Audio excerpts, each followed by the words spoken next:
UPSC से जुड़ी हुई पहले कठिनाइयाँ समझ लेते हैं ताकि फिर सॉल्यूशन समझने में आसानी हो। ज़्यादातर जो मैं चीज़ें बताऊंगा वो सबकॉन्शियस लेवल की होती हैं, मतलब कि बहुत ज़्यादा आपको ध्यान देना पड़ेगा तभी आपको समझ में आएगा कि ये हो क्या रहा है, क्यों इतना कठिन है और कैसे इसका सॉल्यूशन होगा। अब उसको डिटेल में बताएंगे।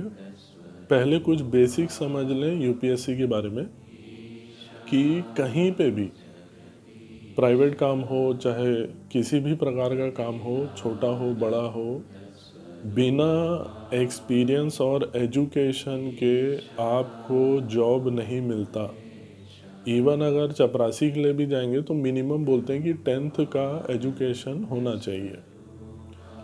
लेकिन पॉलिटिक्स में एजुकेशन और एक्सपीरियंस के बेसिस में कोई हायरार्की ही नहीं है। कोई भी कहीं भी अनपढ़ आदमी चला जा रहा है और वो काम कर रहा है।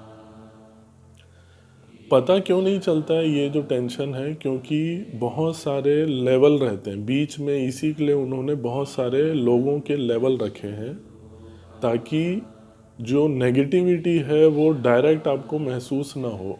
अगर डायरेक्ट कोई अनपढ़ आदमी आपको बात करेगा, डोमिनेट करेगा और आपको इंस्ट्रक्शन देगा तो आपको क्लियरली समझ में आ जाएगा कि ये जो अनपढ़ आदमी है वो बहुत ज़्यादा कम एजुकेटेड है मेरे से, और उसका जो इंटेलिजेंस लेवल है और बाकी सब चीज़ें हैं वो आपको डायरेक्टली महसूस होंगी। इसी के लिए उन्होंने हायरार्की रखी है बहुत सारे लोगों के बीच में।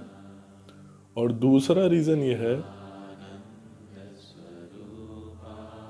यूपीएससी का जॉब देने वाला और लेने वाला दोनों ही बहुत ज़्यादा सीरियसली ईगो को प्रैक्टिस करते हैं। इसी के लिए एक भ्रम और माया जाल पैदा किया गया है गवर्नमेंट जॉब के लिए, ताकि आपकी वो ईगो को बूस्ट करके आपको लालच दें कि आप अनपढ़ आदमी के नीचे काम कर सको।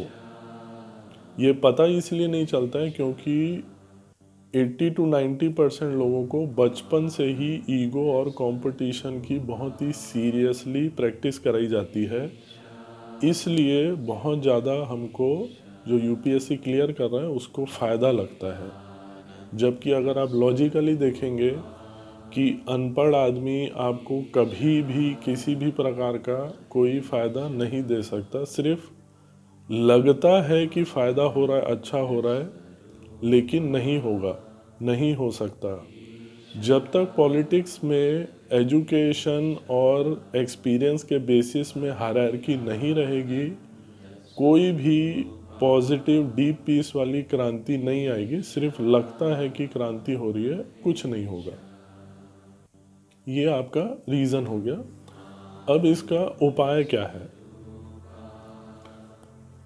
जो भी आपका इंटरेस्ट है, ये मैं आपको बहुत ही अच्छे तरीके से गारंटीड दे सकता हूँ कि जो भी आपका इंटरेस्ट है, अगर यूपीएससी के कंपैरिजन में आप उसकी आधी मेहनत भी करोगे तो आपको 3 गुना ज़्यादा फ़ायदा होगा।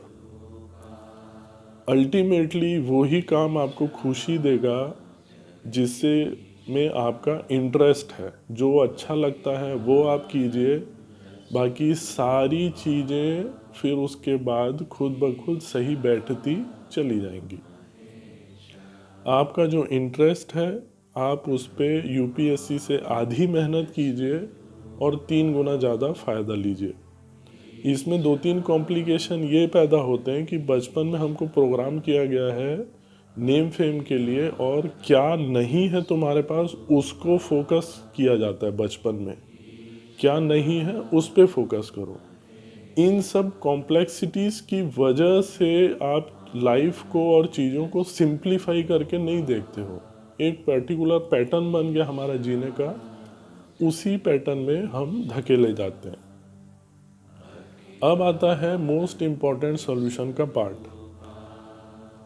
थ्योरेटिकली, लॉजिकली आप ये सब बातों को समझ भी जाओगे तो भी आप इसको अप्लाई नहीं कर पाओगे जब तक ये 4 चीज़ें आप नहीं करोगे। क्यों? बचपन की जो आदत है वो आपको ऐसा ही करने पे मजबूर करेगी जो एक ढांचा चला आ रहा है यूपीएससी का। आपको डेली 4 चीज़ें प्रैक्टिस करनी है तो ही ये जो सारी चीज़ें मैं बोल रहा हूँ वो आप अप्लाई कर पाएंगे, नहीं तो ज़ीरो एप्लीकेशन होगा, कुछ समझ में नहीं आएगा और कुछ आप इसको अप्लाई नहीं कर पाएंगे। 4 चीज़ें क्या हैं? पहला, सांस पे ध्यान लगाने वाला मेडिटेशन। दूसरा, आपकी फेवरेट एक्सरसाइज आपको डेली करनी है। तीसरा, स्पिरिचुअलिटी को साइंटिफिकली समझना है। स्पिरिचुअलिटी को साइंटिफिकली समझने में दिक्कत हो रही है तो आप 2 व्यक्तियों का सहारा ले सकते हैं, ओशो रजनीश और ईशा फाउंडेशन वाले जग्गी वासुदेव सदगुरु। चौथा और मोस्ट इम्पॉर्टेंट, आपकी स्पेसिफिकली रिक्वायरमेंट को देखते हुए, जैसे कि एक एग्जांपल दे रहा हूँ मैं कि स्पेसिफिक रिक्वायरमेंट क्यों ज़रूरी है। पहली बात तो ये तो जनरल वीडियो है, और दूसरा, बहुत सारे लोगों को पता ही नहीं है कि उनका इंटरेस्ट क्या है। वो बेचारे इतने परेशान हैं कि उनको पता ही नहीं है कि मेरे को अच्छा क्या लगता है। तो ये मैं सिर्फ एक एग्जांपल दे रहा हूँ, तो उस टाइप के लोगों के लिए और बहुत सारी चीज़ें रहती है जो कंसिडर करनी पड़ती हैं। तो आपकी स्पेसिफिक कंडीशन को देखते हुए क्या चेंजेस करने हैं आपके लाइफस्टाइल में और खाने पीने में, उसके लिए नंबर दिया है, आप कांटेक्ट कर सकते हैं। ये चारों चीज़ें आप करोगे तो ही आप इस यूपीएससी के और गवर्नमेंट एग्ज़ाम का जो प्रोपागेंडा फैलाया गया है तो ही आप उससे फ्री हो सकते हैं, नहीं तो ऐसे ही आदमी तड़प तड़प के उसका नमस्ते हो जाएगा। आप अपना अच्छे से ध्यान रखिए। Take care. Bye bye.